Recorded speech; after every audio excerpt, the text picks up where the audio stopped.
Chez les Aznavour, tout se décide en commun. Si est-il en famille, que les 6 enfants du chanteur, décédé le 1er octobre 2018, se sont occupés de son héritage. Et chacun a su trouver son rôle, on échange sur ce qui est nécessaire et on travaille en bonne entente pour que les projets n'interfèrent pas les uns avec les autres, explique son fils Mischa Aznavour dans les colonnes de Gala, en kiosque ce jeudi 27 avril.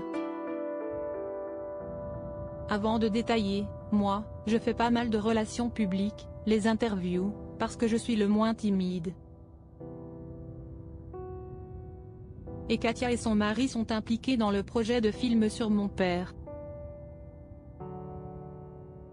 Avec sa mère Oula Torcel, dernière épouse de l'artiste, ils ont rencontré Tahar Rahim, qui va l'incarner dans ce biopic, car ils désiraient en savoir plus sur lui. Mais je ne sais même pas quand démarre le tournage, admet-il. Une organisation fluide qu'il doit à son père qui avait tout organisé avant son départ.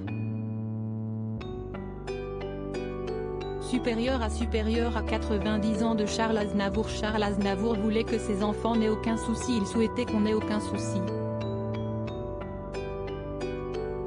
Pour vous donner une idée, on avait une forêt à Montfort, la Maurie, que j'adorais, poursuit le romancier de 52 ans. Je voulais qu'il me la laisse, mais il ne voulait rien entendre. Au souhait de son fils, l'interprète des titres Hier encore, Emmenez-moi et la bohème répondait, ce n'est pas constructible, je vais la vendre, tu ne vas pas savoir quoi en faire. À force de vouloir penser à tout, il en faisait presque trop, parfois, concède Mischa Aznavour.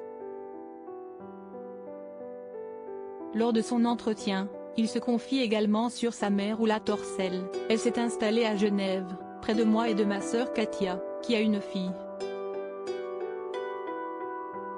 Elle a sa petite vie tranquille, elle n'aime pas trop voyager, elle est heureuse entourée de ses enfants. Si est entourée de ses enfants, la Suédoise, qui n'avait que 23 ans quand elle est tombée amoureuse du chanteur âgé de 40 ans, fait face au deuil. Après 54 ans de vie commune avec mon père, si est très dur pour elle. Il lui manque énormément, expliquait son fils à France Dimanche en 2020. Retrouvez les confidences de Mischa Aznavour dans le nouveau numéro de Gala, en kiosque ce jeudi 26 avril ou disponible en cliquant ici. Vous pouvez aussi recevoir Gala chez vous chaque jeudi en profitant d'une offre d'abonnement sans engagement. Crédit photo, JLPPA.